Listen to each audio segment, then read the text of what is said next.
Bonjour Ilana, bonjour à toutes et à tous. Réfléchissons aujourd'hui sur la mitzvah fondamentale du jour de Purim. Et oui, il faut commencer à réfléchir sur cette journée exceptionnelle, extraordinaire, qui est unique. Pour nous qui vivons en dehors d'Israël, c'est quelque chose que l'on ne retrouve pas pour d'autres fêtes. Alors qu'en Israël, le Shavuot ne dure aussi qu'un seul jour. Mais là, Purim, ça dure un jour. Vous allez me dire, Shushan Purim? Non, mais Shushan Purim n'est pas fêté dans les mêmes endroits où on fête Purim le 14 Adar. À Jérusalem, on fait le 15, mais on ne fait pas le 14. C'est toujours un seul jour. C'est un jour avec une grande intensité. Mais attention, c'est un jour où on doit écouter la Megillah 2 fois. Oui, il ne faut pas se contenter d'avoir entendu la Megillah le soir, par exemple, ou le matin seulement. Non, on doit l'écouter et le soir de Purim, autrement dit ce sera samedi soir, après Shabbat, évidemment, et dimanche matin de préférence, mais si on n'a pas pu l'entendre dimanche matin, on pourra entendre la Megillah dimanche toute la journée, jusqu'au soir, mais faut pas trop tarder. En tout cas, il est très important alors à la base c'était la mitzvah de la lire, mais tout le monde n'est pas en mesure de pouvoir lire la Megillah, qui doit être lu dans un parchemin, écrit comme un Sefer Torah, où il n'y a pas les points et les voyelles, et qu'il faudrait idéalement lire même avec les taramim, avec les signes de la cantillation, idéalement.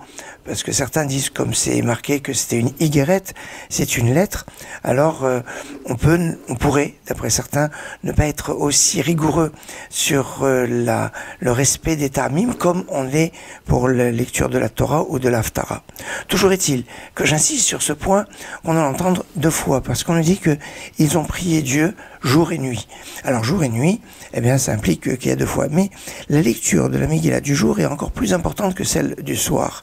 Car, on va dire, la lecture de la Megillah du jour fait référence à une mitzvah qu'on appelle Midivrei Kabbalah, c'est-à-dire qui est d'obligation rabbinique, mais qui est une source scriptuaire et qui va avoir un appui plus fort que d'autres mitzvot d'obligation rabbinique. Et la lecture de la Megillah le soir, elle est une mitzvah d'obligation rabbinique uniquement.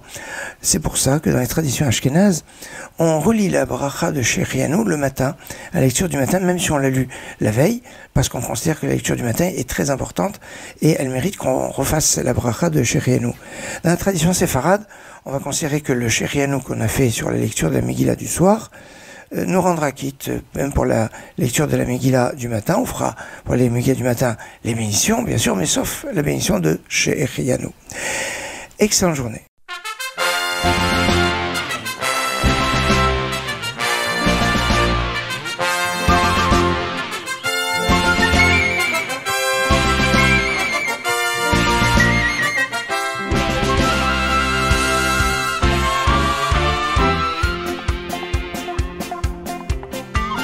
Shoy shanas Yaakov zu allo vesu meicho bir som yachad khales mordechoi Shoy shanas Yaakov zu allo vesu meicho bir som yachad khales mordechoi Chi yusam u yisulu neitzach vesik musam mechal doir budoy Chi yusam u yisulu neitzach vesik musam mechal doir budoy Lehoy Shekol koi veichu Lo yai bo yishiv Lo yikol mi Lu neitza